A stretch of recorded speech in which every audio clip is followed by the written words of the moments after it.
I pledge allegiance to the flag of the United States of America, to the republic for which it stands, one nation, under God, indivisible, with liberty and justice for all. Okay, call this meeting of the, what is today? Today is the 25th, the May 25th meeting of the Milton Planning Commission meeting to order. In the absence of people in the audience, I'm not going to address the empty room and introduce the board members and read all the rules and everything else. Do we need let's be more official, I guess. Is there any public comment?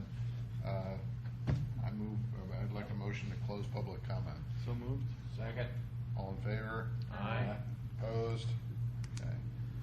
First item is approval of the minutes of the April 27th meeting. Are there any changes, edits, corrections to those minutes? George, I wasn't here, but just looking at on page 2, paragraph 7, it says with the exception of Article 2, Section 1, shouldn't it be Article 3, Section 1? Yes. Good pickup. It is Article 3, Where? Section 1. Oh, right here. Yeah. Okay. Which one? On the bylaw. Oh, right. Yeah. This is Article 2 versus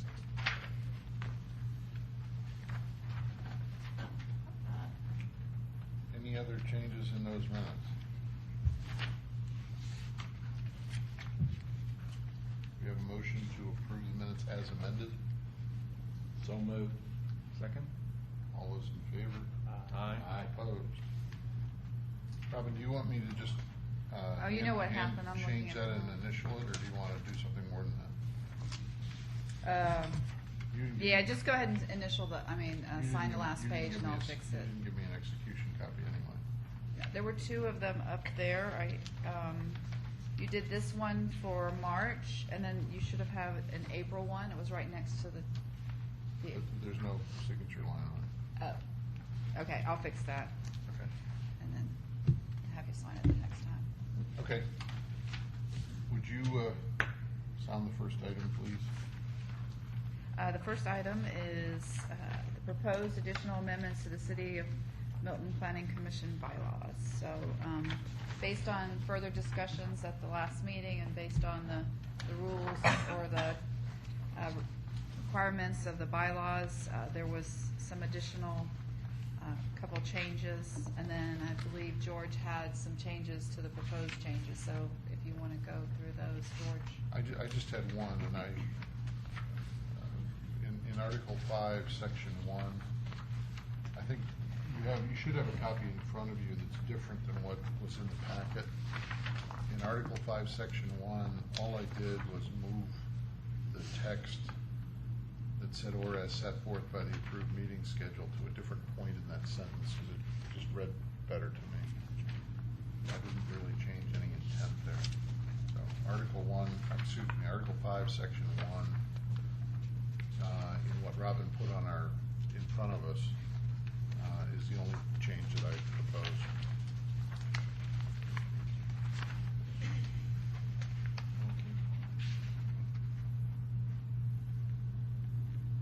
And then we also changed from the prior discussion, Article 4, Section 1, and I inserted attends 2/3 of all regularly scheduled Right. meetings, so that if you have a special called meeting, that's not counted toward the I 2/3. thought we had some debate about whether it was 2/3 or whether it was 3. I thought the conclusion was that the majority of us remembered it being 3.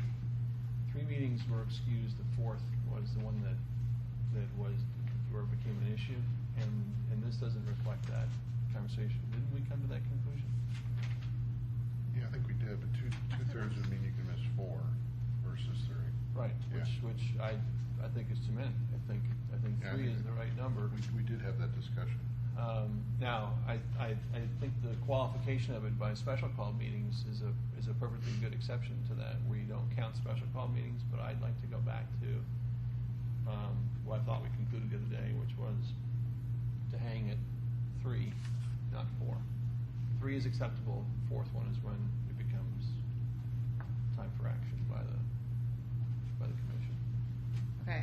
I thought that's what, I mean, that's fine, we can change it to whatever your wishes are. It was just, that's what was in the bylaws originally, at least the last version.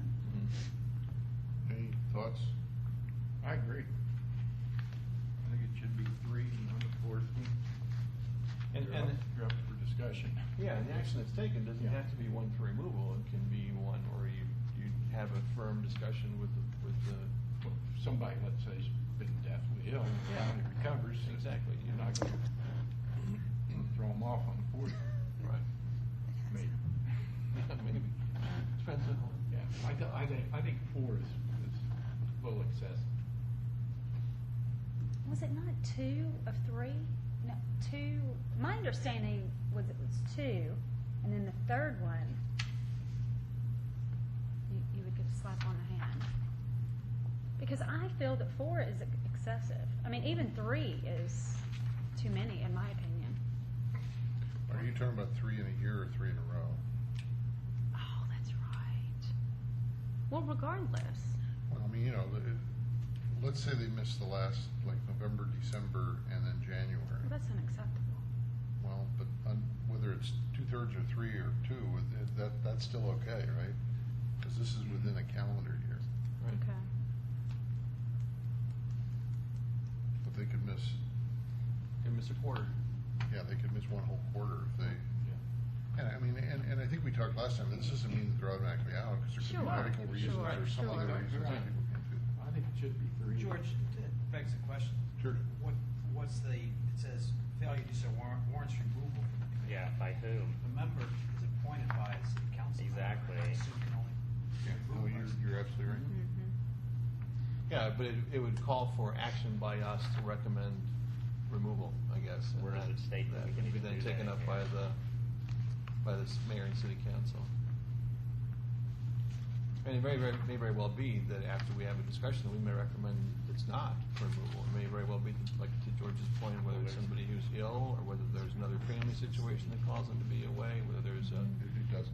Well, yeah, so you don't have this commission doesn't have the authority to go to anyone and recommend that anyone be removed, regardless of It really attendance. doesn't have the power to do anything. That's right. Exactly. So, I mean, well, I think we have the authority to take action to the extent that we make a recommendation to the mayor and council. well, After maybe it's as a entirely- citizen of the city of Milton, but not as a member of this planning commission. What you have authority to do is expressly listed in the bylaws. Yeah, this is.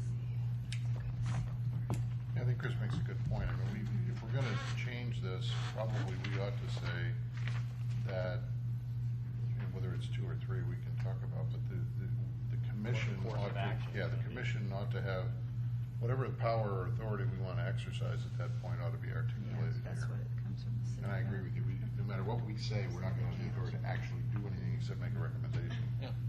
All right, guys, and gals, if you would, this also references back to, this section references back to the city codes chapter on administration and advisory boards, commissions, and authorities. And under that section of what has been codified, it does specifically state that members must attend 2/3 of meetings in a calendar year. Failure to do so warrants removal from the committee by the council. But it counts. The city That- council, yeah. that- So that means we can't change. No, that doesn't mean we can't change it. No, it doesn't mean we can't change it, I'm just saying that's where it comes from. I mean, it's straight out of the, We're gonna make we a can change be more to restrictive, I don't think we can be less. Chapter 2 of the administration, Article 3. No, we can't change that, I'm but sorry, we what have you the said, power the to last change thing the you said. bylaws, we can But then that means we need to, if we're gonna change it significantly, we need to slash out per the, Well, that's how this whole wouldn't we need to commission is established. get rid of the, Yeah, we'd have to Reference. remove the reference to the cities, but that doesn't negate Yeah, Where it we have the their right to requirement. adopt- Yeah, we have the right to adopt and amend our own bylaws. Right, I believe we can be more restrictive, we just can't be less restrictive than the Right, cities. so going to 3 would be less, Got it. it would be more restricted. Read that again, please. The city code says members must attend 2/3 of meetings in a calendar year. Failure to do so warrants removal from the committee by council. You use the word committee, is that from the what it says? committee by the council, yeah. Right. That's That's for the way it generic. reads, from the What is it, committee. what boards or organizations is that codified about? Article 3 says it's generic as to citizen advisory boards, commissions, and authorities. And then it says committees. Yes, it does. Another cleanup. Didn't write it. Yeah, I mean, this is out of the city code, so it's not in the zoning ordinance. Basically, we've just been treated as a committee anyhow, so Yeah. the heck. Well, I mean, it speaks to all the boards, whether it's the Board of Zoning Appeals, the Design Review Board, it speaks to all of them, Right.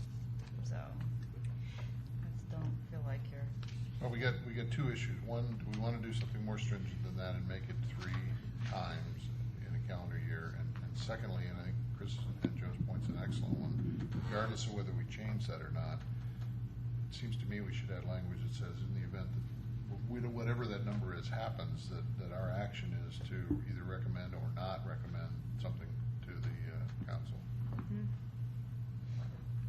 So, what are your thoughts about 3 versus 2/3? I hear 3 from everybody on this end of the table. What do you guys think? We're talking about 3 versus 4. Yeah, it doesn't make any difference to me. It doesn't make a difference. Whatever. Anybody want to make a motion? But Just to change this, we can't approve it tonight, but we can change the language and then vote on it next. But does the inclusion of all regularly scheduled meetings make this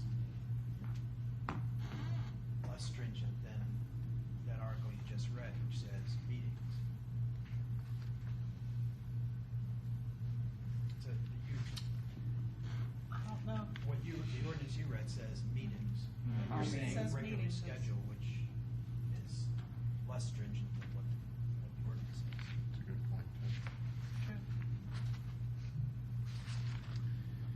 Well, in the last year, how many special call meetings have we had? I'm remembering one. One, and it was in January, I Yeah. remember.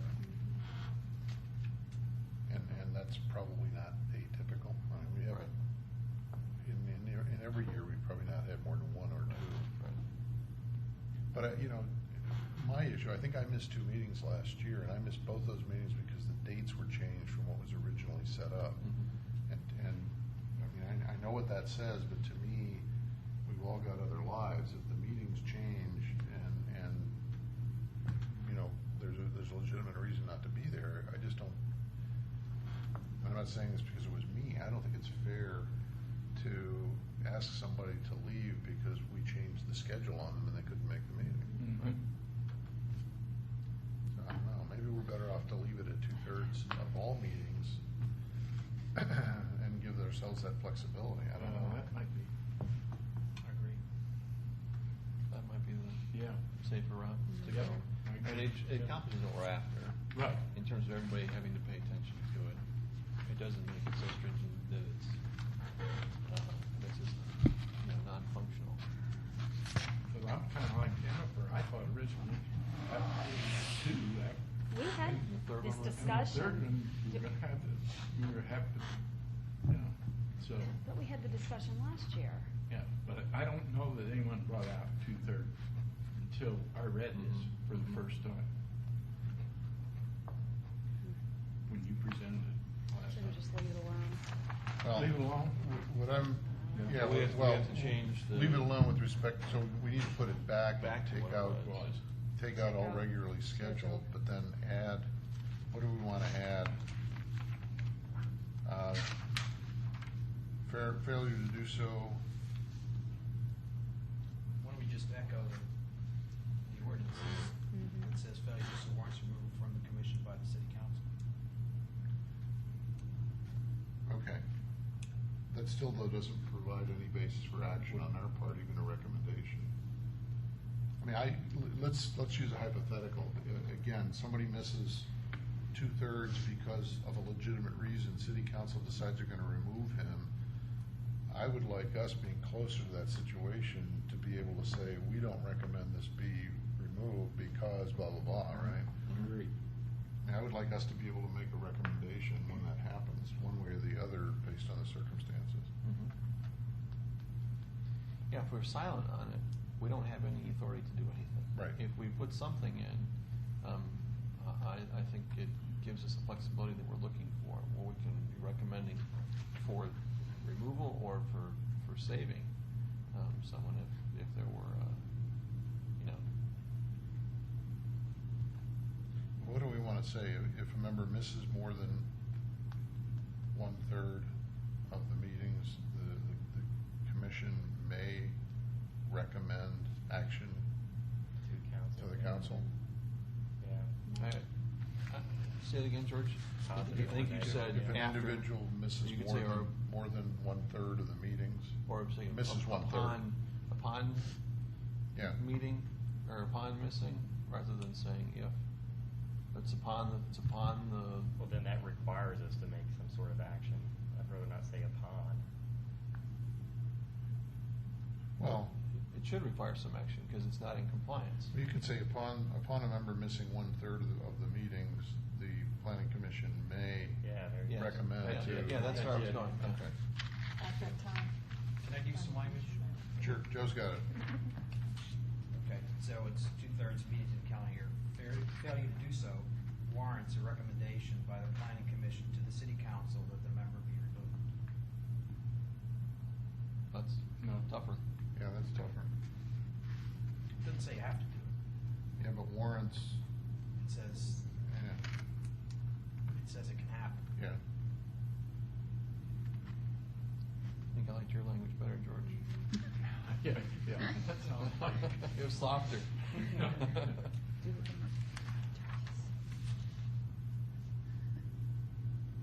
Well, let's combine the two and say if a member fails to do so, the planning commission may recommend removal to the council. Yeah. No worries.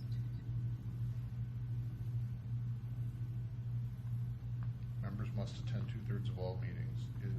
If a member fails to do so, the planning commission may recommend removal to the council.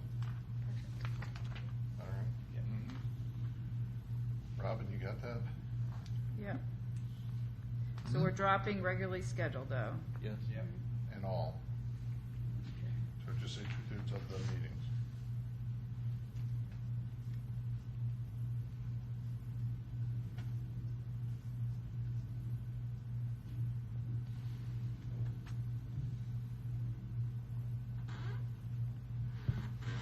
If a member fails to do so,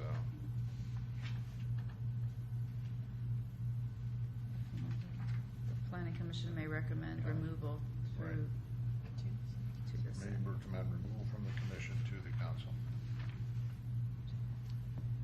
And then we get rid of failure to do so warrants removal. Right. Okay. Any other changes that we need to make? We'll have to defer this until next meeting and vote on it then. I just had one tiny little thing, or two things, doesn't mean anything, just language, coordination language. It talks about applications being heard and applications and the applicant, and a couple of places talks about petitions. And I'm looking at page 3, Section 9. under introduce board members, section 5, introduce board members. The petitions will be heard in sequence as opposed to applications. Well, section 9 says the applicant and those speaking in support of an application will be allowed a total of 10 minutes to present the petition. No, is it a petition or is it an application? Doesn't matter. I don't know. Is there intended to be a difference? In the zoning ordinance, it calls all the items that we hear as part of the zoning process petitions. And we ought to just be consistent with calling petitions. And then, but then, to Joe's point, we ought to call them petitioners instead of applicants, I guess. I mean, nothing turns on it, just. It's just- Because under section 7. Applications used almost everywhere. Yeah, Yeah. and then it says chair calls for opposition to a petition. What happened to the application? Yeah.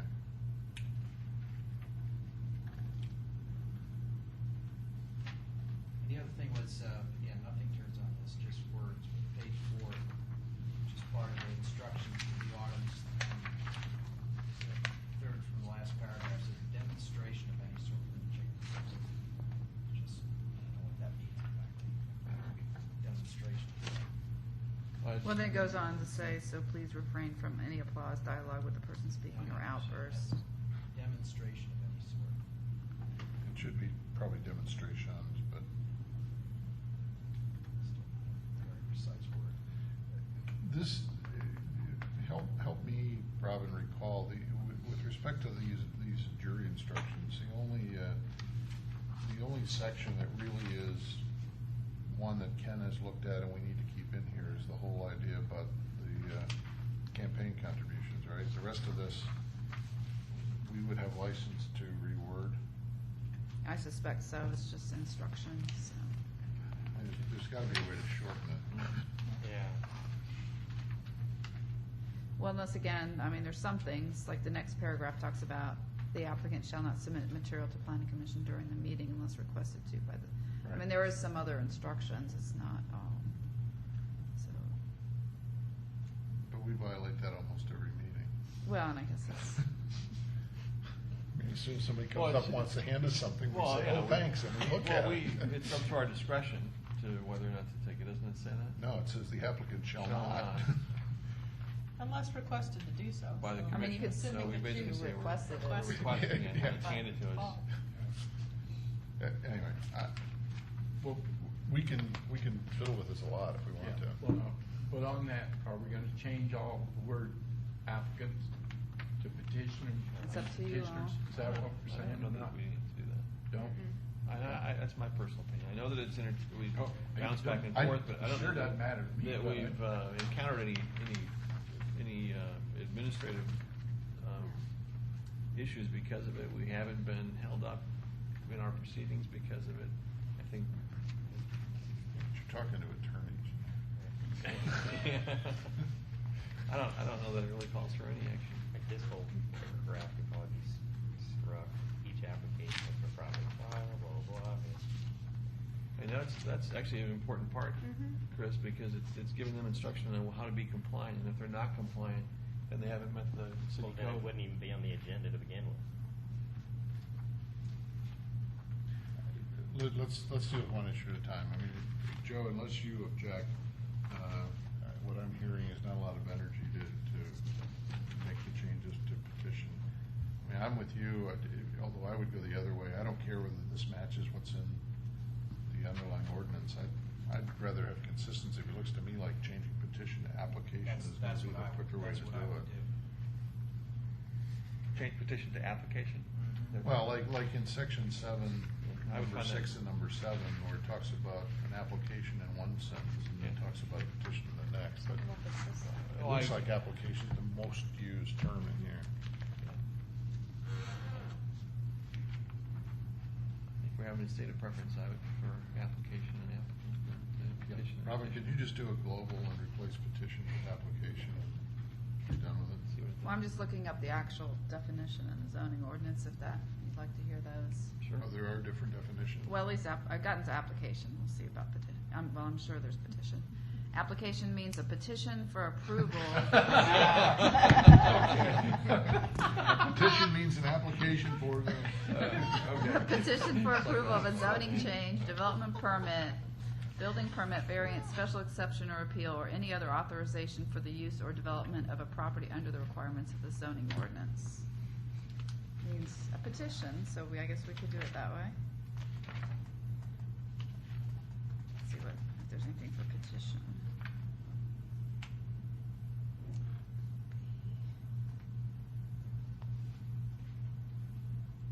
There's no petition. Yeah, the next reference would be under the rezoning procedures, where it says rezonings and use permit requests referred to in this text as land use petitions. All land use petitions approved by the mayor and city council are subject to conditions approved by the mayor and city council. And then it goes on to talk about all the land use petitions and their appeals, et cetera, et cetera. Not a lot of help, sorry. Yeah. Just wonder what the form said. The form, it probably says application. It does, I mean, that's what I was gonna say, I was gonna Let's say that it's called an application. I mean, the apply doesn't mean that it's gonna get to you, because we've had applications never get to you, because they withdrawn it, so.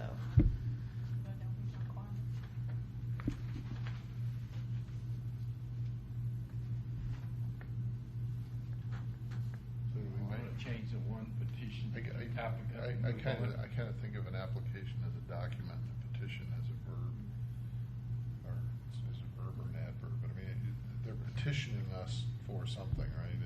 It's, I don't know. I don't care one way or the other. If anybody feels strongly about it, make a suggestion. Just change petition application. It's Yeah, two places. just do, Yep. it's only two places, section 9 and section 7? That's the only ones I saw. Okay. That's easy then. I agree. All right. I So far- don't think we need a motion at this point, because we can just get Robin to make the changes, and we'll bring them back the next meeting. Okay. We can't act on it tonight anyway. Okay. But let's go over them just so we don't miss anything. We're gonna make the changes in Article 4 that we talked about with respect to reverting back to 2/3 meetings and giving the commission the opportunity to recommend removal to the city council. We're going to remove petition in 2 places and replace it with application. And there was one more, right? Was there one more? You're that gonna was- add the ask the demonstration. Nah. Other than what was already I think that's it. scheduled. Yeah, other than what was already there. Okay, great. Next. Okay. Next item is continued discussion of the process and procedures for text amendments and other associated documents. Okay. As you all may note, at your desk is another copy, just to be sure that everybody got all 4 flow charts here. Did anybody besides me not get 2? I only got 2 in the packet. Nope, I got all.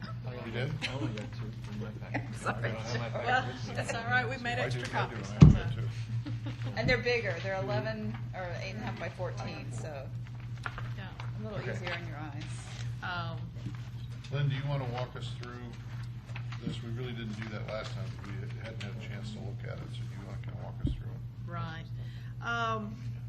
Basically, what we're trying to do is set out, number one, what the required process is, so that everybody's just very clear on what the text actually says we have to do in order to make text changes.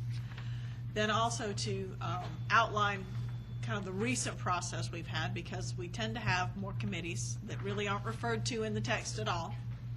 How that has worked or not worked, as the case may be, here in the recent past. And then also to outline maybe what a recommended process would be if we continued to include those same kinds of committees. I also addressed flowcharts that talk about just a simple code change, which is outside of the zoning text, because that doesn't always require input from Planning Commission. I know that many times they'll ask for that, but it doesn't require that input. So those are the flowcharts, very simply, that I've laid out here. And So can it's we- still a bit complicated. Can we walk through them so that Sure. we're lining up what you said with the right chart? Sure. The one on top is the one that says zoning text amendment recent process. Right. And this is one in which we've, and I'm just very generally, I'm not pointing out anyone in particular, but we very generally have had a committee. We work with the committee. The changes go to staff. Staff works on it. We put it through the DRB. We put it through CZIM. We put it through you all. And these changes continue to go back and forth. The committee continues to own this document throughout the process. We get to the point of work session, it's presented, and in fact, what's presented very well may be 2 different versions, because there's a Planning Commission version and a committee version. And therein lies the problem, because we've still got an issue of which then takes precedence. At the last work session where this happened, it appeared to me that the city attorney and that the council kind of fell on the side of, well, we appointed the committee to recommend the document. Okay, so if they have delegated that responsibility to the committee to recommend the document, where do you all fall in? as a zoning text amendment, you're still required to be a part of that process. You have to give a recommendation. They can choose to use the recommendation, they can choose to modify it, et cetera, but you have to give one. They can choose to ignore it, but you have to give one.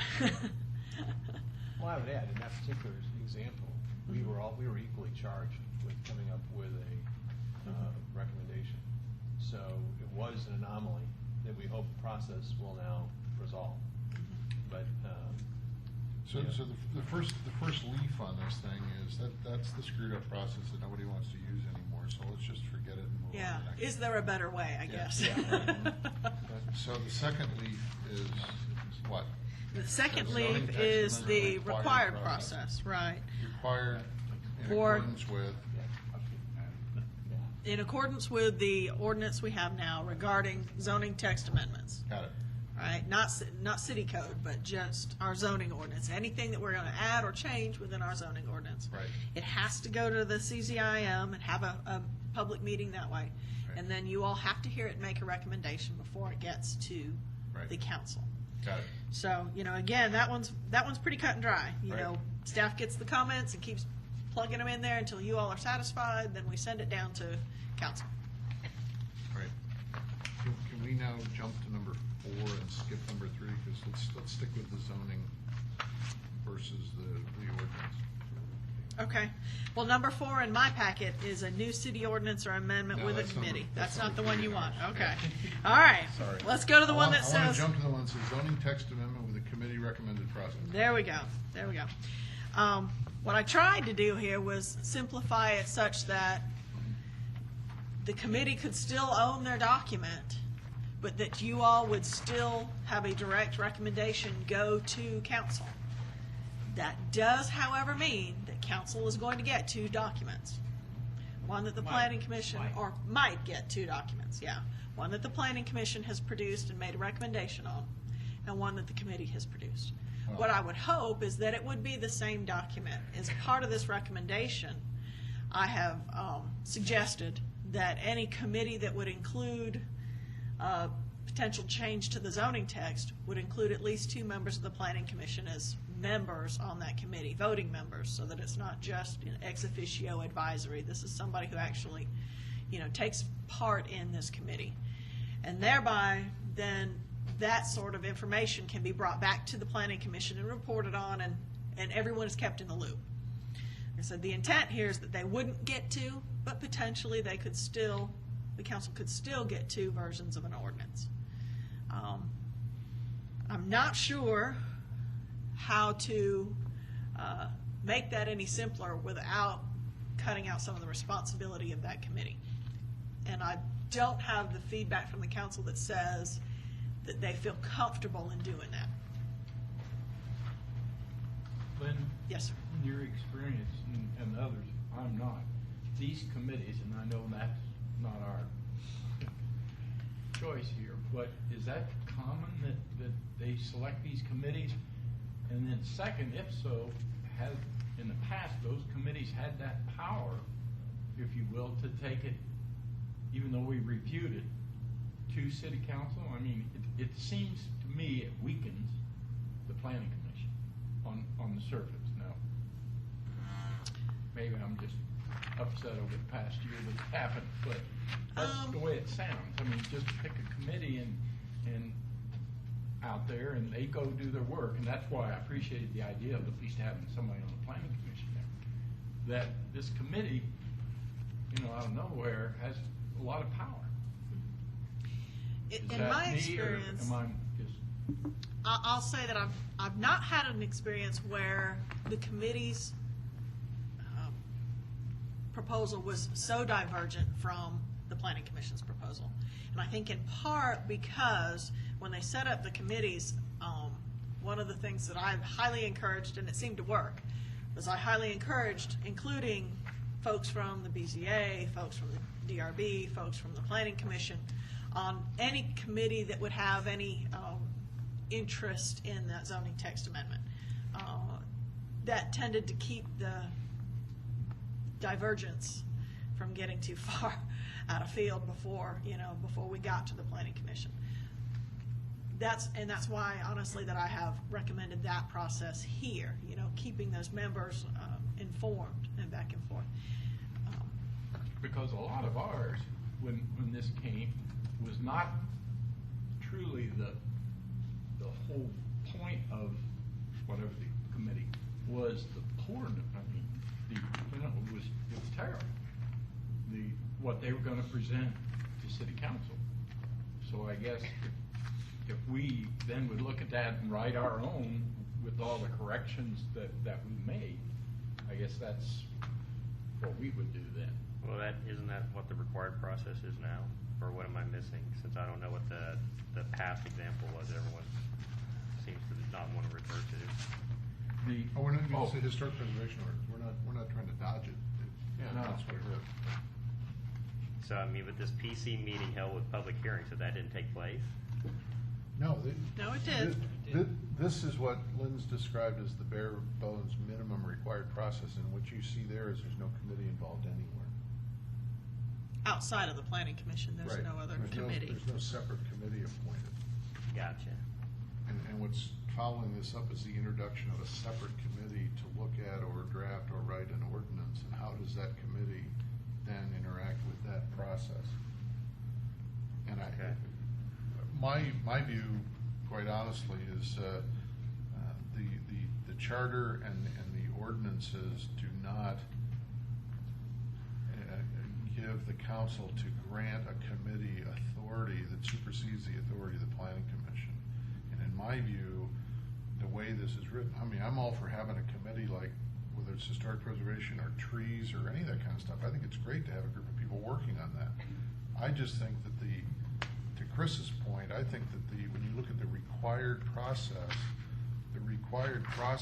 is that what goes to the city council or through the city attorney for review is what comes from the planning commission, period, end of statement. And to me, those two paths have got to come together here. And I think, my biggest concern, Lynn, with the way this is written, if you look at it, it's designed for there to be two separate documents, because what happens, and I agree that there's two members of the planning commission on one side, but as a body, this body never sees the document that committee's working on the way this is laid out.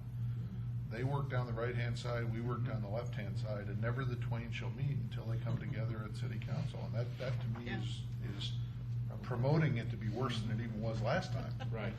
All right. How do we fix that? Without not having the committee, because Well, I think we're gonna have these committees. I mean, it may take longer, but to me, it comes back to Chris's point, to that required process. If they want to have a committee out there working, to me, that committee has got to work through the planning commission to a point where the planning commission is going. I think I would equate it to any applicant that's out here. That committee to me is no different than somebody that's asking for a zoning modification. They're going to work with us, we're going to work with them, and then we're going to make a recommendation to the council. That doesn't mean that committee can't then go to the council with what we have recommended and say, we don't agree and here's why.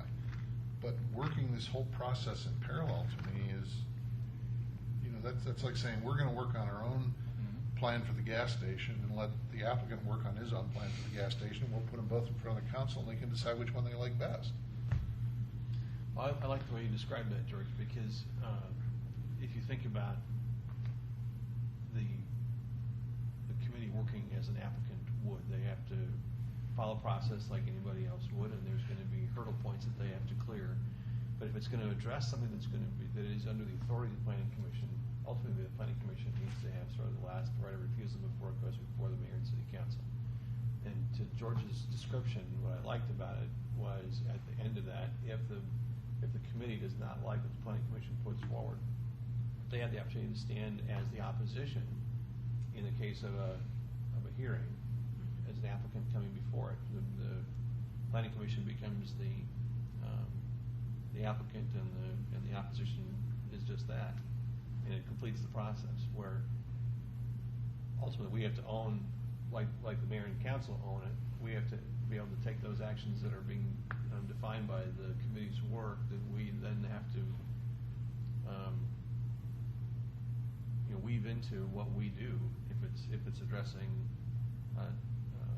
part of our process. So we shouldn't have to have it basically shoved back down our throats without a chance to weigh in as the heavier body on that.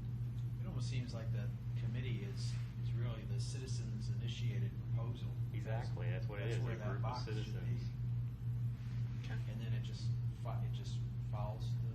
But I mean, what is the city code or whatever, like you said, state? I mean, how does the city council have the authority to appoint this committee as a proxy for them to begin with?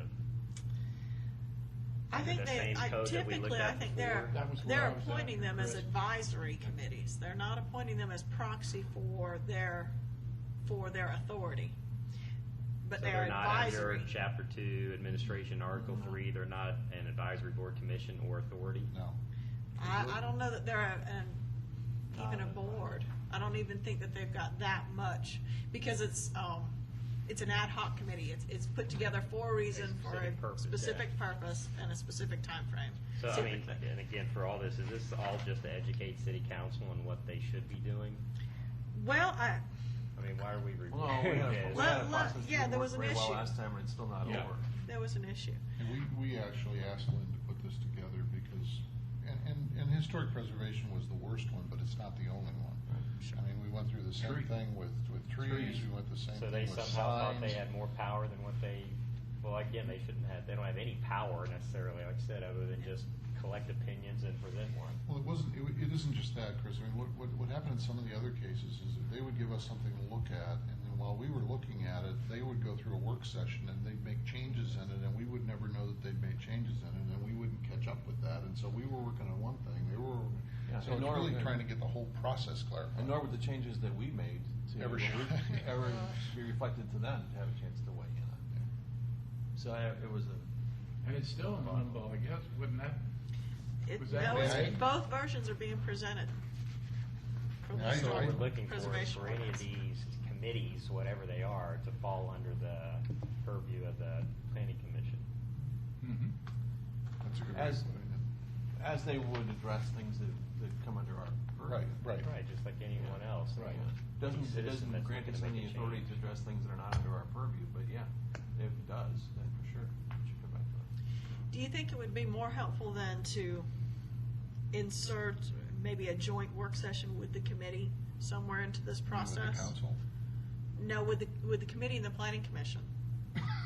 Because of all the changes. I mean, it can be an open and public meeting, but it's simply I think for that's the a great point idea. of. I think it's a great idea, but if we go back to historic preservation, the question is, what is gonna happen as a result of that? I mean, we had hearings with the Historic Preservation Commission, and I think, in reflecting on that, we all thought that we walked out of that with them agreeing with what we were doing, right? And then we found out after that they were going through a different process. I gotta plead ignorance on that, Right, not no. being here, but yeah. Sorry? I'll plead a little bit of ignorance No, on that but I one, mean, because I what wasn't here, happened but yeah. after that is that this process started to evolve where the city council was allowing them to go off and do their own thing, right? Okay.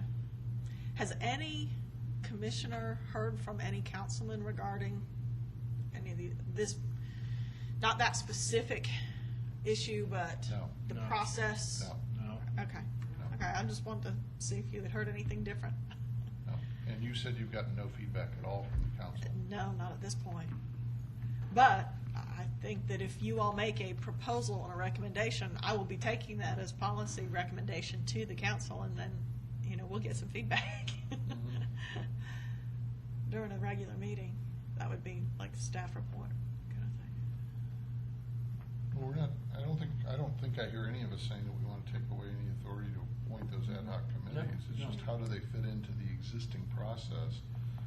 And That's as fair. long as, I think a joint work session's a great idea, but as long as they work back into the process so that when, the flow ought to be what you've got in here as the required process, so that the city council and the city attorney, unless they're requested for review by us, ought to stay completely out of it until it gets down to the bottom of here and we're putting something forward for their review.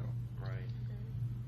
Yeah, so from a process standpoint, though, what really, if you look at this fourth page that we're have in front of us, it doesn't end up being a parallel recommendation or parallel. What's the title on the one you're looking at? Zoning testimony with the committee recommended process. Okay. It's page 4, the last one that we had to look at. Okay. So that's the one that was providing some back and forth between the committee and the committees and staff, or committee and different boards. No, it's not. It only provides one way. All those arrows go left to right. Oh, good catch. Right. I was thinking about them in both ways. If you think about the process that we had, it actually. It worked okay should have up to a worked. point. It should have worked. Yeah. Except for the fact that they didn't feel like they had any responsibility Well, to take I- our suggestions and be Well, responsible to us. I don't know whether it was that or whether the people that were standing out here knew that they had another avenue, and so it was okay to say, yeah, we agree with what you're saying, and then they went off and did something Yeah. different.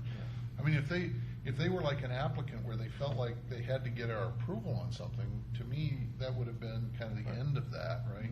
That's, yeah, I'm in complete agreement with you on that. If we were to show those arrows going both ways, and you also at the end of this did not show a joint, or two lines coming to the council work session, then this works. If it's back and forth all the way up until that point, and then it comes as a recommendation from the planning commission, then the flow chart works for me. Well, And insert somewhere in there a joint work session somewhere close to the end, Mhm. so that everyone can be sure that they're all on the same And then maybe playing field. multiple work sessions that get to that conclusion. Sure. I'm not suggesting it's just one. Okay. But how does that prevent the same thing from happening? Because it ultimately gets presented by us. It's a recommended document that comes from us. And the committee doesn't, They don't support it, they have the right to stand in opposition to it, but it's presented by staff or by us as the accepted document. And Lynn, by doing that, then you could take where this, under city manager, and then it goes to council appoints committee, take that out, because then the PC doesn't have to be involved there. You could say the committee. PC doesn't have to, but I would highly recommend it. Well, but if we're, I'm sorry, you'd highly recommend what? That Or part of it. 2 members of the planning commission be on the committee. but Yeah. You all have the experience writing these text amendments, they don't. Let's talk about the process first, and then come back and talk about membership in a second. okay. I think let's finish the process All right. part.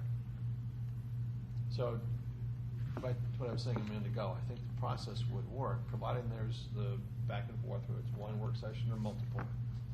And ultimately, the document, recommending whatever the conclusion is, comes from one entity rather than two. And it comes from the planning. But why doesn't, go back to Joe's point, I mean, if you look at the one that's labeled required process, What page is that? I think it's the fourth one. No, I'm sorry, it's I think it's the second one, sorry. second one, yeah. Yeah. If you either say that citizen-initiated proposal is the same thing, or if you add another block that says council-appointed ad hoc committee or something, why not just flow it through the same way? The city manager is gonna decide whether he wants to devote staff time to it or not, and whatever they propose, they're gonna go work on something to a point where it's ready to be presented to the council and put on to the planning commission and put on Right. the agenda for formal review. Yeah, I don't know why you would just leave it the way the required process is. That they would be the applicant, if you will, going through CZIM. They would be the applicant coming to the planning commission meeting for the public hearing, and as a product of that, we would defer it, we would deny it, we'd work with them, whatever we would do, but ultimately what goes to the council would be whatever we recommend plus whatever staff changes are recommended, just like a normal application. And what this does not depict, though, is the series of meetings that they would have to be a prepared entity to present to any one of the more formal bodies, which is the CZIM. Yeah, but that's or all, planning that's commission. all up here, right? Yeah, basically, that's what I'm Yeah, saying, it doesn't yeah. depict that, or whether it's parallel to it or up here, but it has to fall back in. Yeah, to your point, yeah, it's up here, George, you're right, it's up It's above. a proposal. They've Yeah. gotta do all the footwork first, and Yeah. then it's a proposal. I like that.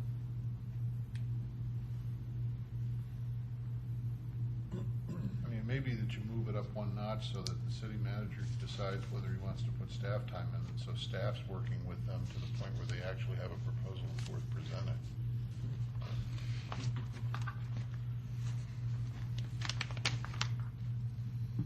Yeah, if it's a especially if it's a council initiated proposal. So Right. A lot of Yeah. staff ought to play a role in it before Yeah. then. Council initiated proposals probably, you're right, closer to what these committees are than a pure citizen initiative. The other thing I mentioned to Lynn before, I mean, I think this also, if we're gonna make this complete, there needs to be a block there that says planning commission initiated proposal too. Good point. Yeah. And I suggested that that doesn't necessarily have to go through the city manager. I mean, if we need staff resources, he can say yes or no, but that doesn't mean that we stop the process, right?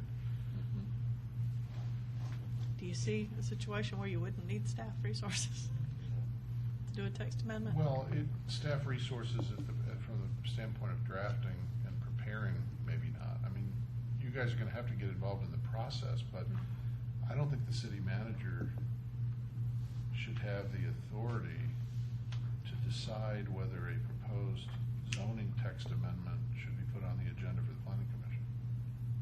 That's Regardless of true. where it comes from, right? That's true. That's all I'm saying. I guess I'm thinking in a bigger scope, major text amendments, not minor things. Yeah, sure. But I mean, if we wanted to change 3 words in the sign ordinance because it was a clarifying change, going through the process of getting the Yeah, city no. manager's approval and all that kind of stuff, we're just.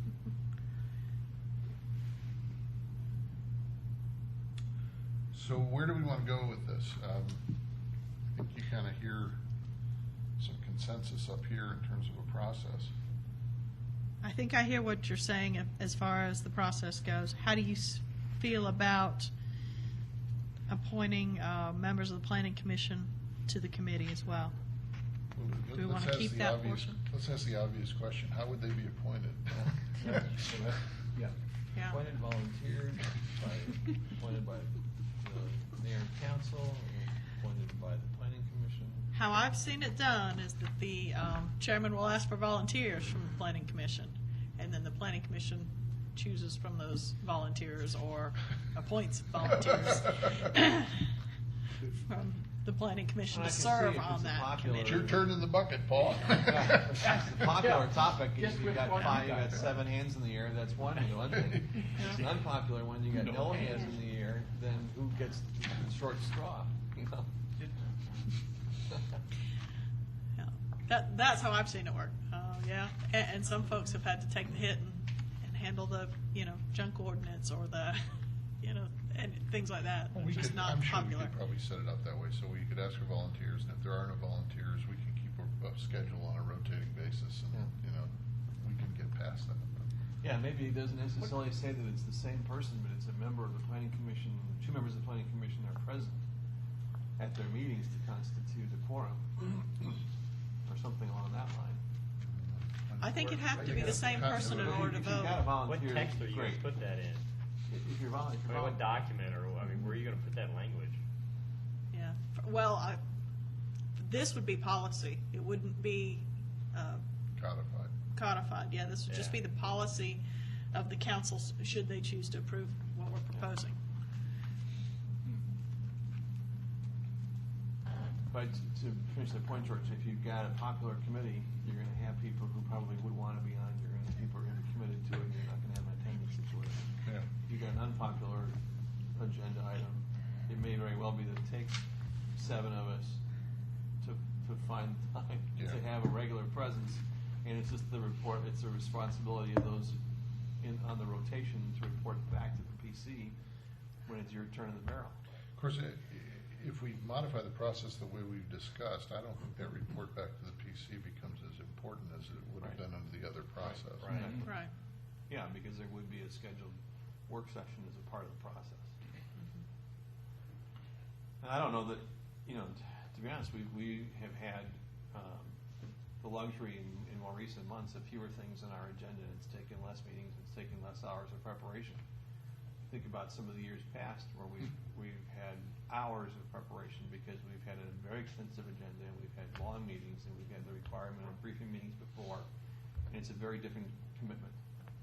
I don't think, knowing that's going to change. We know the economy's going to change. We know that there's going to be a demand on this So committee's this time. Historic Preservation Committee, what happened with that again? Okay, let me finish the thought first, Chris. So, the point being that I don't think any of us is gonna be looking for membership on a whole bunch of different committees if we don't have to do that. If this process, allows for the exchange that we've all just talked about, then maybe that appointment to those committees isn't necessary.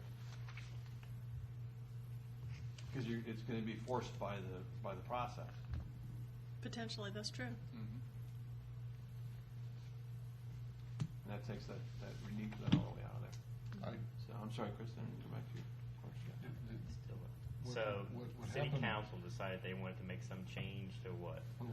Let's go back to the beginning. The city council decided they wanted a historic preservation ordinance, and so they appointed a historic preservation committee to develop that. The historic preservation committee developed that, and then, I don't know who asked, but we were asked to look at it.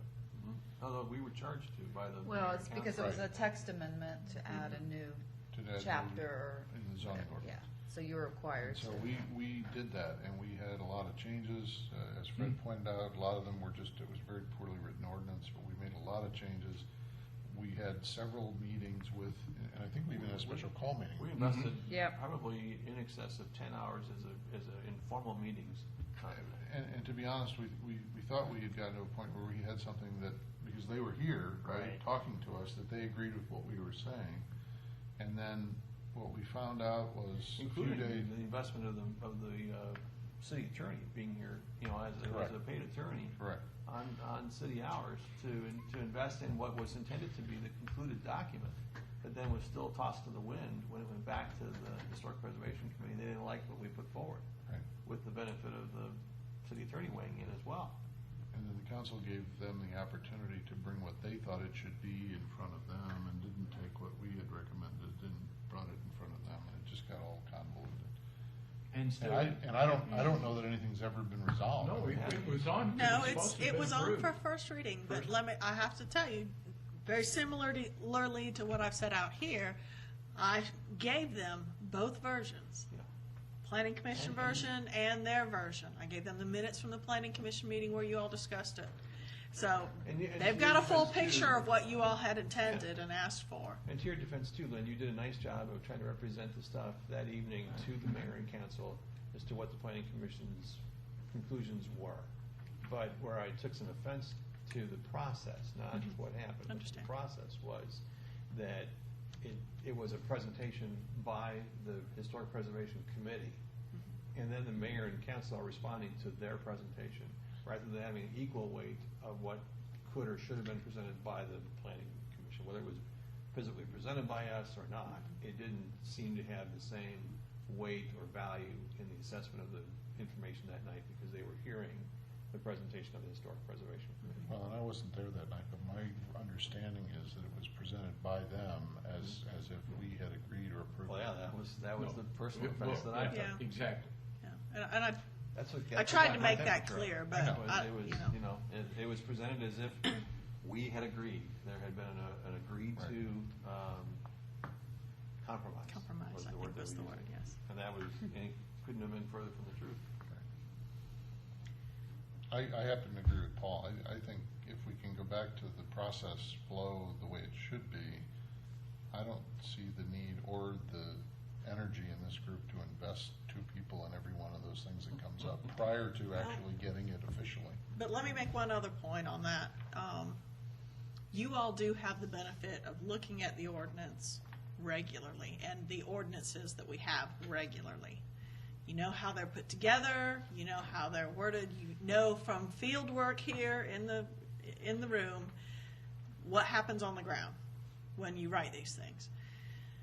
To me, it's very helpful to have at least one of you folks on that committee simply to say, how you've written it is not going to work in some cases. What you've written here doesn't, in field work, is not going to pan out. Just because you wrote it does not mean that's the way it looks. Maybe you phrase it then that says, it may be appropriate from time to time to include a member of the planning commission. Okay. Rather than making it mandatory. Okay. if it's Right, a, I'll if be it's a honest with you. controversial issue or if it's a complicated issue. Part of the concern I have, and I mean, let's go back to the historic preservation, part of the concern I have is that it's gonna be difficult to sort out, as it was in that case, you know, it's kind of a who shot John thing, right? If we've got somebody from the planning commission that's working directly with them outside of this purview, and There's gonna be some sort of. I mean, they're not there representing the planning commission. Yeah. They're there as an advisor, whatever you wanna call them, but they're gonna be perceived, because this is exactly what happened with historic preservation. They're gonna be perceived as representing the planning commission, and that's not an appropriate perception. I mean, if the planning commission is gonna help them, because we've been there, we're not helping them as a planning commission. All we're trying to do is help them craft something to present to the planning commission. And even as careful as, and using the Historic Preservation Committee situation as the example, even as careful as the planning commission member might be in making an effort to ensure that there's that separation of church and state, there are novices involved that cannot understand the, you know, one, they can't differentiate one from the other. They can't see the difference, that the person is not acting as a representation or a representative of the planning commission. And they were commingled, and that's where some of the issues came, where they felt like they were negotiating, and they weren't. They didn't, that wasn't the intent. So I go back to, I think the process is defined such that it mandates a cooperation or a point of meeting. I don't say cooperation, but a point where there's a required exchange of information, so everybody understands where the other committee is. That resolves a big portion of the issue here. And then the balance, I think, should be on a. What if we soft pedaled it and just said that they, you know, those ad hoc committees may request that a member of the planning commission be a part of the committee? And if the planning commission determines that it's an appropriate placement of the individual. Whatever.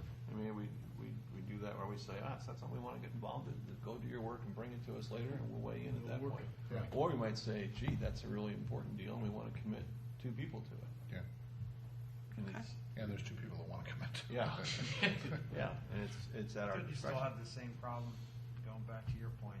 I don't disagree with you. Well, but it might then be, Joe, if it's something we chose to act on by vote and say we want to put 2 people on, then you are actually maybe granting some authority to be working on behalf of the planning commission, and it's understood that that's the case. I mean, you know, if I think back I'm just to playing devil's advocate on that. But if I think back to that historic preservation ordinance from where we first started with it, I mean, eventually it got into substantive stuff, but we probably spent the first 5 or 6 hours just cleaning up and trying to understand what in the world they were trying to do because it was so poorly written. That to me is a more benign help that we could provide without getting into the substance of it, but eventually it's going to get into that. I think we ought to try it without, just let it, I mean, stick with the process, but treat it as if any other application, so that the first time that we see it, I mean, to be honest with you, I think what would help us a great deal, Lynn, is having this process defined. In every one of those cases that we had problems with before, we never knew where it was going to go next, or who had looked at it before, or what was going to happen. And if we've got this thing defined in front of us so that we know what the next step is, at least that gives me comfort. I'm okay with, I think we should try that. Just let the process work or not work again for a while. I hope it's not something that's significant, that if it's not working, we discover it's broken. Right. One laid out in page 2. Yeah. The one that says zoning text Well, it's amendment page 2. required process. Page Required 2 with a process. couple of changes. At the One is top. At the top. Right. So it would be the zoning text amendment required process, Mhm. adding the appointment of a committee up here I would add under as the another- initiated proposals I would just add it as another block. as another block, yes. Okay, And add PC initiated proposal. okay. Did you want to draw on a point, George, though, where staff weighs in this before the city manager? No, I was saying, I think staff ought to weigh in after the city manager, but before it is put on the agenda, so that there may be staff involvement before it's actually ready to go, right? I mean, to your point about the historic preservation, if staff had been involved directly in writing that, I think the quality of what we saw would have been a lot better before we got it, right? Sure. Okay, I'm good with that. Do we also want to interject somewhere between maybe the CZIM and the Planning Commission meeting, a joint work session with that committee? Sure, I think it'd be a great idea. After CZIM, before the PC meeting held with the public? Is that what you're suggesting? Yeah, we could do it there, or we could do it before the CZIM, but I'd like for it to be time bound so that we don't end up with work session after work session after work session, if at all Yeah, it possible. might actually be important that it be before the CZIM, so that you really aren't engaging the community before it gets too far. Then you've created an Okay. expectation for the community that may be a false one, if it's not something that can be supported by the planning commission. What if we- Include some involvement of the planning commission? What if we backed it up and instead of starting the process with the proposal being placed on the agenda, what if we started with a work session with the committee? And then the product of that work session would be, okay, we agree it's ready to be put on the agenda. We can do that. Would work.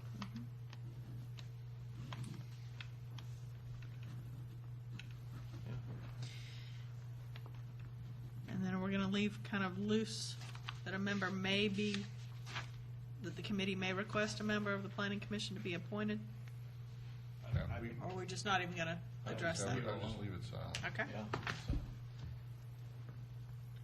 The key here is making sure that, I guess it's not a trapezoid, what is it? It's a irregular hexagon that's down at the bottom, stays at the bottom. Okay. That not jump up somewhere else in the process up above. Okay.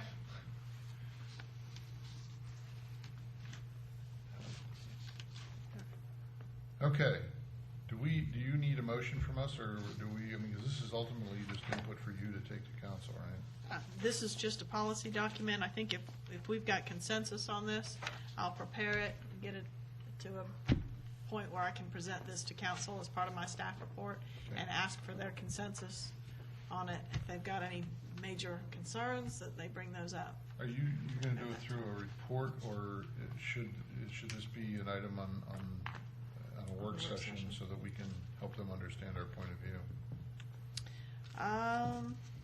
I'll ask the city manager, what she would prefer. Okay. Next item, we had talked about trying to start to develop our own list of things that we wanted to independently accomplish. And what Lynn suggested, I think was a great idea, is that she has the results of the most recent council retreat that has kind of their priorities. And she's going to share that with us to see if that helps us think about anything that we didn't think about. Yeah, we had a, let's see, they had their retreat, I believe it was now about a month ago. And we've just started getting into the details of the retreat summary document.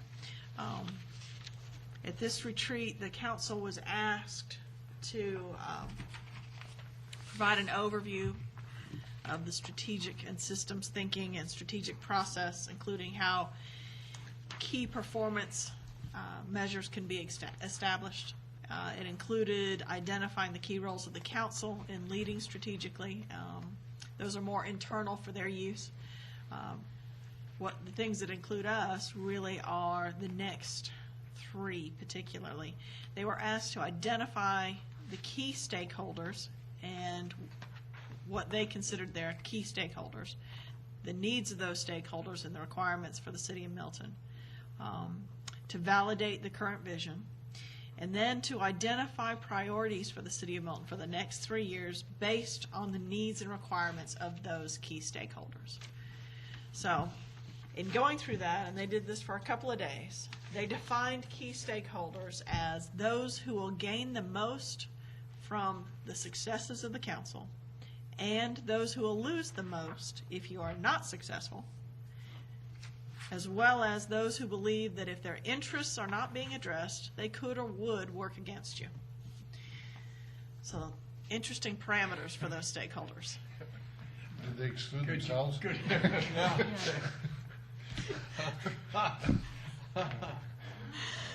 Out of that, I'm at a loss. they came up with 3 key stakeholders. Okay. And they may not necessarily be the ones that you're thinking of. The first, I think we all kind of, and I did the same thing with staff and asked them, and I think everybody came up with this first one, that was families. But they specified families including youth. So there's a particular emphasis on families with children at whatever ages. Wow. So, the second stakeholder is the business community. Again, pretty well expected. The third stakeholder was the equestrian community. And those are the identified key stakeholders. They did validate our vision, and I'll just read that to you. The vision statement. So Sorry. you empty nesters that don't have children work outside the city are just out of luck, right? I think that they were identified as stakeholders. I just don't think they were identified as the key stakeholders. So, I said, if you're an empty nester and don't ride horses and you work outside the city. Or you're old. Before we outmove you out. We may move you out on a horse and then put some small children carrying you, but you're gonna be out. I guess that goes against my new senior citizen place that I was Put putting you on the back of that Sorry. flat wagon and take you out of town. all right, let me read the vision statement. Milton is a distinctive community embracing small-town life and heritage while preserving and enhancing our rural character. So there is our vision statement. It was validated, no changes. I think that we've been working under that same vision statement now for 3 years, so, or something pretty similar. I don't think that's changed, has it? Do you remember? Okay. All right, so in setting the strategic direction, this again is one of the areas that's really going to affect the work that we do. They were asked to include items that are designed to be value-adding and that meet the needs of the stakeholders. Things that would impact the entire organization, that are focused on results, things that are driven by the vision and mission, and things that are future-focused, proactively anticipating long-range or strategic issues. So, with those parameters, apparently they had a lot of priorities, but number 1 on the list was Parks and Recreation Master Planning. So I can see where that fits into the key stakeholder of families with youth particularly. Number 2/3, I guess there was a tie here, was what's called loosely an innovative zoning classification. And when they say innovative zoning classification, the discussion around that appeared to center, and this is, like I said, this is a little secondhand, so pardon me if I get this wrong, but as I understand it, it's innovative zoning as it relates to agriculture and preserving the rural character in Milton through zoning. So that's something we'll have to work on. Can we, Yes, sir. without putting you on the spot, when they talk about agriculture in that context, does agriculture include equestrian? I think it's primarily equestrian. Okay.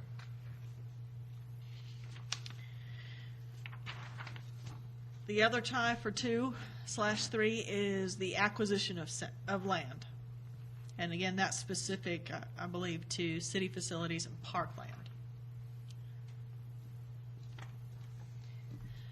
Number 4 was improved street and intersection improvements designed around safety and ease. The quote here was, "We envision safer roads and intersections. The experts have to figure out what that looks like." Generally, this was important to the council as a whole. Number 5/6, there was a tie here, is public perception of the police department, which Perception? public perception of the police department. That's priority. as a priority. What's the current public perception of the police department? That's like Um, Cobb Probably County not school very good. system. That's exactly, Well- that's what, I mean, and what is this survey, is this based off a recent survey or just? This is their interpretation of what the strategic priority is.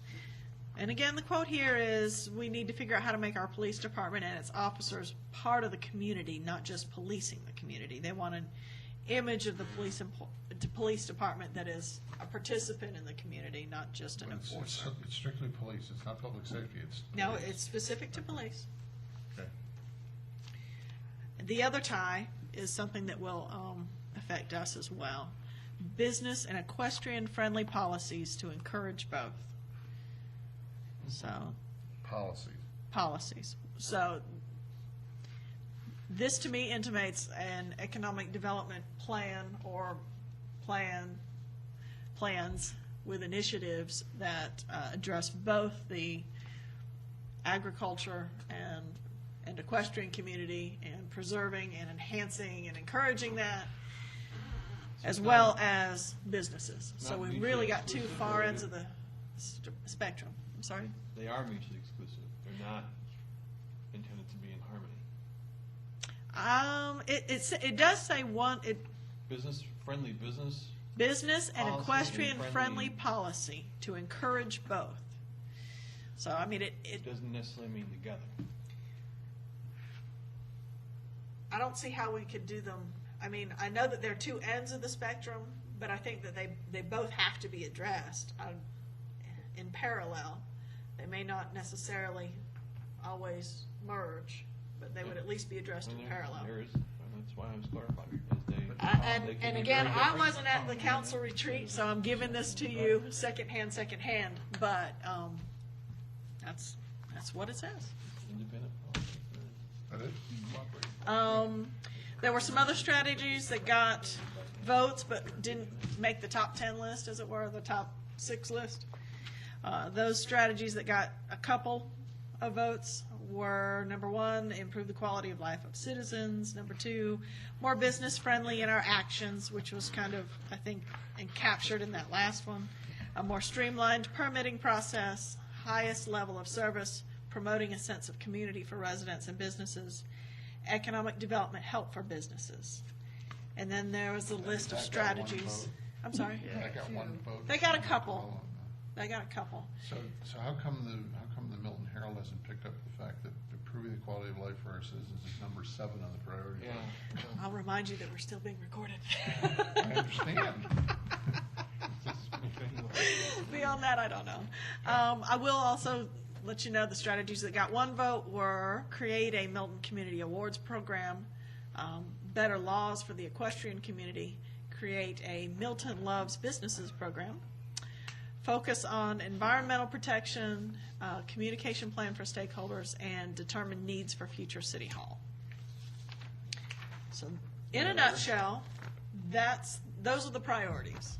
Like I said, I gave you basically the top 6, which are kind of the top 7, 8-ish, since we had ties for so many. But I think there are some directives specifically for us there, particularly with innovative zoning, Yeah, we had 2, was the only And one that I think the- we could do anything with. business and equestrian policies, friendly policies or encouraging policies. So I think some of that can be handled within zoning issues. Some of it's going to be outside of zoning, but will be strictly economic development. So Appreciate that. there you go. It was interesting. Does anybody jot down anything on their own? Yeah. Not like this.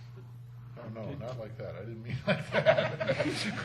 I tell you these things so that we can align some of our priorities. Wasn't there, and I'm sure I'll get laughed out at this, but a big push on economic development? Well, As- I thought so, but it didn't show up on that list That's very much. exactly, okay.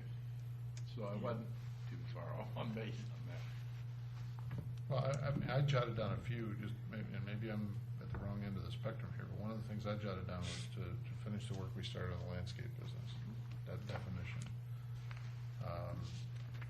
In no particular order, these were just ideas. I said, Develop a transfer development rights ordinance. Conservation subdivision ordinance. Evaluate and make recommendations for changes in the land use and/or zoning classifications, which really was I actually wrote that down before the meeting last night, but last night kind of reinforced the need to do that. I'm sorry. And what do you Yeah, mean by let's that? do that. And what do you mean by that? From the CPAC meeting? Yes. So clarifying or creating new Correct. zoning districts? Yes. Okay. Paul, I'm sorry, how far back did you want me to go? Just the last one? You can just go faster, just go through the list again. Okay. Landscape business, transfer development rights ordinance, conservation subdivision ordinance, What's that? zoning categories and land use classifications. And definitions in the zoning ordinance, particularly with respect to use permits and permitted uses. I should say not use permits, permitted uses.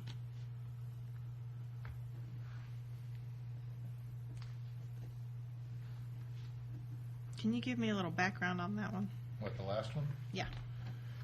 From painful experience that probably Paul and I have had more than anybody else of, we run into situations where, as we do commercial development, we kind of intuitively know what we would like to have and wouldn't like to have. And a lot of the times, the definitions that are in the ordinance don't fit that real well. I think we had a discussion several weeks ago when we got into like liquor store versus beer and wine versus the definitions that are in there are not as clear and as consistent. Fast food restaurants is one that we've had trouble with. Salons is one we've had trouble with. Oh, The okay. city council bumped into tonight with service stations. Okay. Yeah, that was So a big part of the it's discussion. then, cleaning, what is it's considered creating a service. set of definitions that are more concise and clear with respect to what we do and don't want, so that we don't end up looking like we're spot zoning things. Okay. And it's not in any particular section of the ordinance, it's just a general review and cleaning up of those things. There are a list of things that we wholly tend to make as exceptions or make as prohibitions within our regular permitted uses. Is this not then the time to look at those and say, okay, well, if we really don't want them in C1, for example, then let's pull them out of what's permitted in C1? Right. I mean, is that what you're That- talking about in yes. addition to that, Yes. or, okay? Yes. Okay. But Lynn, to the point, if we're talking about we don't want quote-unquote fast food restaurants in C1, let's just use that as an example, be sure that when we pull that out, that we're not pulling out something that we are okay with in doing that. Okay. I mean, 'cause we got into a long discussion when we were doing Birmingham about, does fast food restaurant mean there's a drive-through? Well, yeah, that we don't want. Does it mean that there's no table service? Is that what fast food is? Because we had examples where there was no table service, but we didn't consider that restaurant to be a fast food restaurant because you ordered at a counter, but you actually were served at your table, right? So it's that idea of getting clear about what it is that we're really Okay. talking about. Yeah, You yeah. know, salons, we said salons were, and I don't want to go through all that again. Let's give you an example of the fast food discussion. What is Subway? Is Subway fast Right, food? that was Or not? That's just a good example where the debate Right. went on and on and on and on and on. Well, and now the fast food places serve at your table sometimes. Sometimes. Yeah. I think that's a really good one, George. So, anyway. I had landscape business on mine as well, just to continue the effort against them. And the other one was really more of a question and turn into maybe some action on our part, and that is, what is the status of our code enforcement officer as the city? Do we still have one? I know there was a person who was injured at one point and was not able to perform the duties for a period of time. Is that Yep, she's back and on duty, and they had a sign sweep this weekend and had to pick up the same signs 2 or 3 times the same day. So, they're out there working. Is one example of where the ordinance does address code enforcement, and signs is a big one for me because we work so hard on it, both as a planning commission as well as when we were private individuals working on Birmingham. In Birmingham, for example, there's we've had a couple instances where neon signs have popped up, which are a complete violation of the code. We do need to go back and talk about within direct view of the street or not, because the intention was to have it eliminated entirely. We'll go back and talk about But to that. Paul's question, and maybe I'm remembering wrong, but is the code enforcement officer now feeling empowered to be proactive, or are they just being responsive? Well, we're being proactive as much as we can. Obviously, there's a lot to respond to, particularly with the economy. There's more people calling for things that are going on. We have a lot of, what we have seen the most of, just so that you know, is weeds and trash violations, dumping, grass, Otherwise, yeah. on our People own, not we taking were care of in what they've got. violation in the areas that we are responsible as a city, we're in violation of our own ordinance on length of grass in a significant portion of the city until You just mean like out in front of City Hall? That'd be one. On any of our scenic byways where it's, it's knee high by the 4th of July, it's supposed to be corn, but it's also grass here. Just stuff like that. And there was one, and just like multiple, the real estate community has gotten rather wayward with multiple signs now on properties in a variety of sizes, some of which meet codes, many of which don't. Yeah. We have a statewide election coming up, and we're seeing election campaign signs popping up Yeah. that are Far too outside. early. We've already called the Far too parties. early. Yeah, far too early Far and too in violation large. of Yeah. size. Far too large. Yeah. And- Yeah, that's been Not to noted, pick- and we're Not to working pick on on a it. sore subject, but it's a pet peeve. Almost every major subdivision has a graduate sign up that I know darn well they didn't get any approval Right. for. Yeah. If you'll I think- recall, a year ago. I think we've kind of we let the discussed graduates that. go, and hopefully they'll be taking those Yeah. down now that the graduations have happened. Yeah, so that's, so mine were landscape business and code enforcement, Okay. not just Is signs. this, are we classifying this as hot button time? Yeah. Okay. It's not hot enough for you, Fred? No, well. This is you got a 30-item list over there. Okay. This is chomping at the bit to I get don't wanna- to it. You don't want to overwhelm us? No, but they were both back to really the ordinances. One of them, Lynn and I have already spoke about. Yeah, I didn't put yours on the list intentionally, because I thought you were going to. You had two new Okay. ordinances you Yeah, wanted. right, okay. So I didn't know if you wanted just No, what? general, well, the one was an ordinance to deny pain clinics in Milton. And the definition. I'm gonna say to limit pain clinics. Unless you want to sue. Yeah. And as I said, the ordinances, according to both Marietta and I believe Cobb County also, have already been written and passed. So I think there's a pattern that you can go by. So does that mean when marijuana is legalized, you can't have a marijuana clinic? Is it- What really stemmed from this is that all of these have moved up here from Florida, because Florida just threw them out. And these people go there and they hired some doctor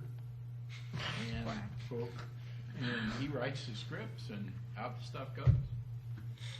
Well, I'm sure it's not in Quite that like category. that, but I'm sure it doesn't fall in that category, but there's a sign grand opening of one in That is front of it. Target. That is it. Oh, that's it? That is exactly Oh. it. Yes. That's exactly it. Or at the Oh. bottom of Well, Windward. it's too late, it's already there. No, that's an urgent care center there. Well, they're That's what both I'm talking urgent about. care centers. No, these are called, if you This is see these different. signs sitting around, got a backache or something, go to this pain clinic. Okay. Yeah, no, 770. those are legitimate urgent care centers. Yeah, no, Yeah. that's why she was being specific on what I was saying, because there's another one, which also has raised its head, is drug rehab centers. Now, I'm not out against drug rehab centers, but location came up as far as being X number of feet from a school, a preschool, because of the clientele that was brought to those. And the reason that I really think that we are vulnerable is the 100 and, well, we're now almost approaching 200 available spaces on Highway 9. So if things get rough in Marietta and Cobb and this, there's a hell of a lot, a heck of a lot of places on Highway 9, which is my hot button, to put these places. Sure. And the other B. How do you really feel about it? No, I know. The economic development, we got to figure out some way to fill these spaces. Do you have any thoughts about, and I'm not trying to be smart here, No, but it's do you have okay. any thoughts about what we can do to impact that? I mean, we as a commission, On, economic development. All I can say is the city staff, we've been working on kind of a very, right now it's in very loose format of an economic development plan. We've started with a business inventory based on the business licensing renewals that we've gotten this year to try to figure out, okay, what we have to see what sectors we might be in need of based on our market. That's the first step, and that's where we are now. Well, obviously more But- veterinary clinics. Nail salons, nail salons. but to your point, George, no. Well, no, when you That's said not- that, Service our vast No. equestrian community. No, I was We need kinda- it was veterinary clinics. suggested that there be one put up there where that gas I station. read it. or not. Yeah, I know, that's what exactly. that's what we're talking about. No, I was only saying that as part of what I was surprised that wasn't in the. No, The council, not as a- I'm serious, and I absolutely agree, No. it should be a priority. Yeah, but I don't know how we What could- can we do to help you? Yeah. Let me get further into the process, and I'll come back with suggestions. How's that? I mean, because, I mean, I can see that coming back. Mm-hmm. If there's a need to relook at zoning classifications and land uses that would facilitate economic development, we should be doing that. Well, I think our observation from, I get all the business licenses, and I mean, I don't know where the 200 empty spaces come from, but I can say, if you compare us to Alpharetta, apples to apples, we have many more tenants than Alpharetta does. As far as you look on Windward, the new shopping center where Panera is totally full and leased. You look across the street, it's totally empty. Correct. You look at the one where all the restaurants are, the New York Pizza and Five Guys, that's totally leased. I think there's one that's empty, but there's two that's coming in. Again, almost If you look- 100% leased But if you look up at across the Bethany street. Bethany Village is probably down to 50%. Well, that's true, but I think that, not to be all, I do believe that for whatever reason, we're kind of amazed that all, these people we've are got what we do coming to have. us. I What- mean, yeah. they are, I mean, I don't think it is dire as maybe Alpharetta. If you go up and down 9, their shopping well, centers are But at the risk completely, of sounding like I'm committing Harry or something, we have no economic development. And I plans agree with At the higher you. level, right? Yeah. We're Yeah. not bringing in any professionals, we're No, not bringing I in agree any with that. businesses that. Well, and some of that is happening outside of the planning commission. I mean, because I will say that staff is working with the Greater North Fulton Chamber of Commerce and their economic development arm. We've been working with them since I came on. We've got a pretty open dialogue. That's been very helpful. We've passed back and forth some grant opportunities and some other things.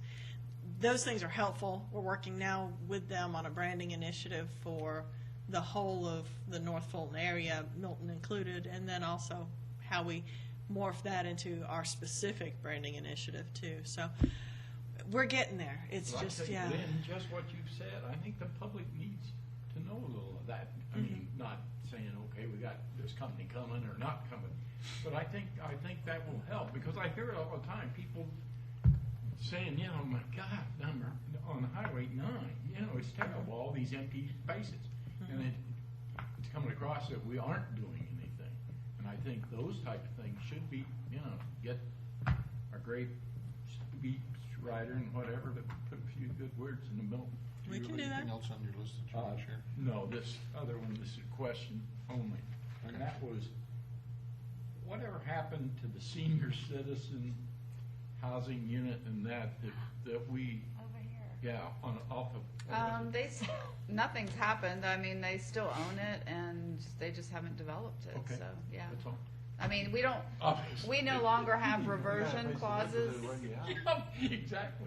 It used to be in Fulton County, they had a reversion clause if you didn't develop it within so many years, and then if you didn't get extensions, but we took that out of the ordinance, so, that's there, in perpetuity until somebody rezones it or something, so. As far as I know, in fact, he had asked, that question maybe about 6 or 7 months ago, the owner, so. No further questions. Chris? The only thing that, expanded on one of your priorities, George, is the definitions. And we talked a while ago about just going through the whole shebang and just trying to clean up Yeah. language and cross-references and Right. that sort of thing.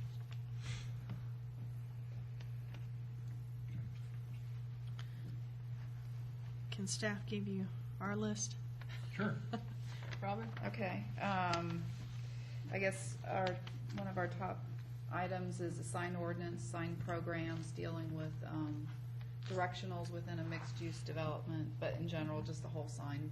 And I think that was a response, I believe the mayor and city manager had met with some of the business community a while back, and so I think that, Angela had done a lot of research about what other jurisdictions had in place. How are you titling? I'm sorry? How did you say it on the sign? Yeah, Sign we ordinance had the update. business owners from Birmingham and Crabapple apparently met with the city manager and with the mayor probably a while back. And so Angela prepared a spreadsheet of what other jurisdictions did regarding their concerns. The biggest thing was both of those have mixed use developments. We don't really address it in the zoning ordinance, how they can have the appropriate signage within the development so they can get the people where they need to go. We don't even address it at all. But is that the specific priority is? Well, in signage general, within that's one of the mixed-use biggest development? issues for them. Okay. Because We'll I think, look at the whole yeah. ordinance, Yeah, but I we think will, we're but that was, aiming for hitting some specific needs that I think that we just are silent on at this Okay. point. right. And I know there was a question about some temporary signs and banners and real estate signs particularly, I think were a concern, so. There needs to be something, I mean, being a Realtor for years and years, especially in, Sandy Springs, you cannot have these directionals out, especially open house directionals. Is it prior to, they may have changed it, like, I wanna say it's Friday after 6, and then Yeah. they must be picked up. Because I see all these open house signs, and there's one agent that just leaves her open house signs out, and it's so tacky. Yeah. And it's frustrating, because I'm like, where's Where's our sign? our sign? Yeah. Well, I can't stand those signs, and that's what I do for a living, because it litters the street, Right. Pick them up. I was amazed the other day to that effect, or to that point, I saw I was in Duluth, and there was a guy who clearly was paid to do that. His back of his truck. Right, For they his do have- in a full-blown There's a trailer. business, It was yeah. sectioned off by the advertiser. So- They were already He was pre-made. just out placing. He was directly. out placing, Open it was like house. one side was being placed and the other side was being picked up, based on the way it looked in terms of organization. It was remarkable. Wow. But Well, it, for but, signage- I know of but it 3 apparently companies that worked do it. because their code Yeah. is saying, it can be out for so long, and you got a guy who's making a living off of it. Gwinnett Weekend County is directionals. very strict on, as to what you can do. It's like, why is Milton, I mean, I What's don't next? know. The next item, just for information, and it's related to our next item, but the cell tower ordinance, which is the city code, is going for a revision for the first read on June 21st. And I only state that because you all are still involved in the process, correct? Even in the revision. Well, they'll be involved in as much as the overlays that talk about cell towers. Where we reference cell towers currently in our zoning text, we probably need to pull those out. Right, as well as the actual use permit. But I thought even within the ordinance, they review. In the ordinance, planning commission will have a review of cell towers, although it won't be a part of the zoning text. It was just allowing you all to have your input. Staff is gonna do a cleanup as far as it refers to cell towers. Another item, initiative is, the Milton Groves Green Committee has, been working on the Green Communities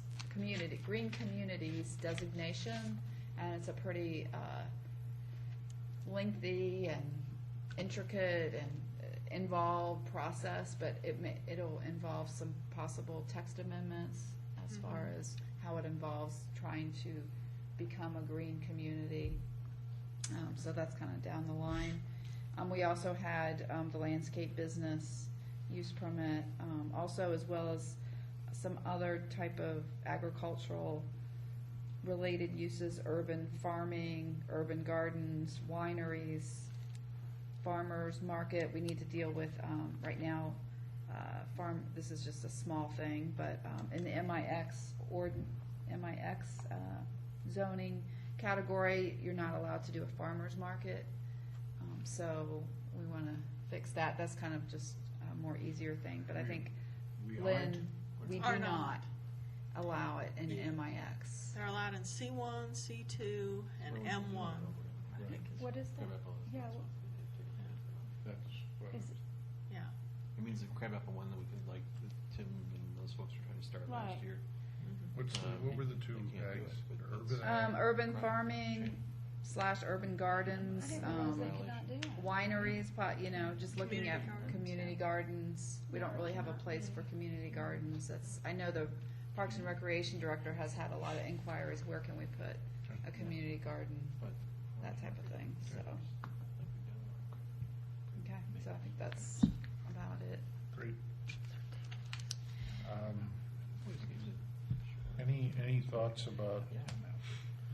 Any thoughts about prioritizing this list for us in terms of just an order of attack? And some of these, from your standpoint, it sounds like some of these are gonna be time sensitive. Like the cell tower issue is probably gonna have to be towards the top because of timing. And personally, I think the landscape issue is kind of to the top for all of us, because we'd like to kind of finish it. Is If you'd there- like, what we can do as staff is, I've written all these down, we can take them, come up with what we think is a priority order based on both timing and city council objectives to try to, again, to align those as closely as we can. Sure. And then get some consensus from you all, either at the next meeting or by email, however you wish to do that. Let's These are try, just let's try and do it board by items. email, because if we can, I'd Okay. like to be able to get one of them onto the agenda for next time, so we can actually start Great. working on them. Great, sounds good. Great. But George, would like an ordinance, a new ordinance of this type, the pain clinic or one of those, is that something that really falls in, that If it we, falls within we the zoning, start? if it falls within the zoning So- ordinance, yes, we can. Okay, Yeah, you define it, Yeah. go from there. yeah. Right. I will say, just so you know, drug rehabilitation centers, there's state Federal law and state. regarding how we can zone for those and what public hearings have to be held, and it's pretty stringent, and I think there are 3 required public hearings, so, I don't even know if we address it in our zoning ordinance. It's in the isn't it? state With- law. Oh, Without in the trying to state put words in your law. mouth, your issue around the pain clinic is really Mostly. the legitimacy of them, right? Exactly. Yeah, I Yeah. mean, which And- may or may not be a zoning issue. Exactly, well, Yeah. I'll have to look yeah. into that. It's more of a business licensing issue and making sure that they're legitimate, right? Well, to that point about the state rules, do those rules preempt anything we may try to do otherwise in terms of where those things are placed? Typically, you can be more stringent than the state, but you can be less. So I'm if we- gonna so if have the- to rely a so little bit. if the state says 100 feet minimum, and we say 500 feet minimum, that's okay. Typically.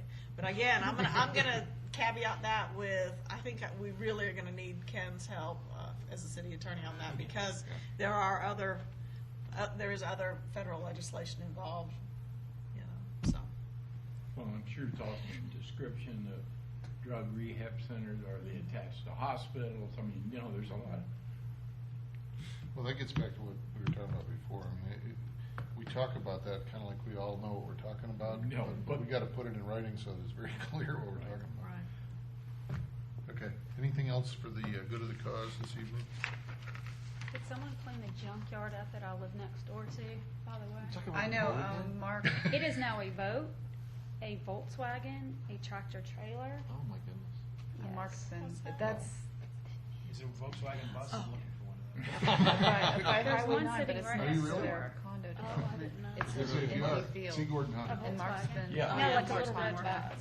Oh, he said from the bus. Mark's been, The Mark's little red been bug working is on it. supposed to go into the truck. Mark, Yeah. It's ridiculous. Mark Law, he's been, because he Mark. watches it. What, like, The boat is supposed to be loaded in the tractor trailer. Well, we're The trying to bus driver's supposed contact pull the it owner over. of that The property, property he's an owner. absentee owner. Isn't he I think he's, Crooked well, Creek, I though? know, that's, and I have his number, and He Mark lives has across the been street. trying to call him, but I don't know. I gave him the number because he called me about 6 or 8 months ago about something The else. best one was when the helicopter landed at 8 o'clock in the morning, Yeah. next door. Oh, you're kidding. In the same field? Landed right On the boat. in, no, the rate happened in the boat. Stop. In the boat? In the boat. Unless it's in the city code. I don't think, The- could I have a meeting to adjourn, please? Second. Second. All in favor? Second, second, Aye. second. Yeah. Opposed? We're adjourned.